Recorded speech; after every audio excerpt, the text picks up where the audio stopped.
Hotel এবং রেস্টুরেন্টগুলোর সাধারণ বরবটি ভর্তা এত টেস্টি কিভাবে হয় জানেন কি? এই রেসিপিতে বরবটি ভর্তার আসল সিক্রেট গুলা তুলে ধরবো। তো চলুন শুরু করি। 400 গ্রাম বরবটি ব্যবহার করব ভর্তার জন্য। ভালোভাবে ধুয়ে পরিষ্কার করে ছোট ছোট করে কেটে নিতে হবে। প্যানে সরিষার তেল দিয়ে দিচ্ছি 3 টেবিল চামচ পরিমাণ। পেঁয়াজ কুচি ব্যবহার করছি 100 গ্রাম। আস্ত রসুনের কোয়া ব্যবহার করছি 50 গ্রামের মতো।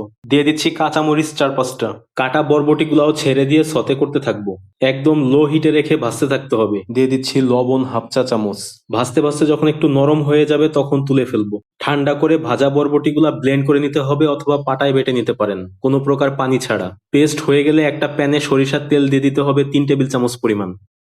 ব্লেন্ড করা বরবটি পেস্ট ছেড়ে দিয়ে ভাজতে থাকতে হবে। আস্তে আস্তে লো হিটে রেখে ভেজে নিতে হবে। ভাজতে ভাজতে যখন ময়েশ্চার কমে আসবে, একটু ঘন ঘন হয়ে যাবে, তখন এ তুলে ফেলতে হবে। তৈরি হয়ে যাবে অসাধারণ স্বাদের এই বরবটি ভর্তা। সাদা ভাতের সাথে পরিবেশন করে দিন চমৎকার টেস্টি এই ভর্তাটি। রেসিপিটা কেমন লাগলো জানাবেন, আর ভালো লাগলে অবশ্যই শেয়ার করে দিবেন।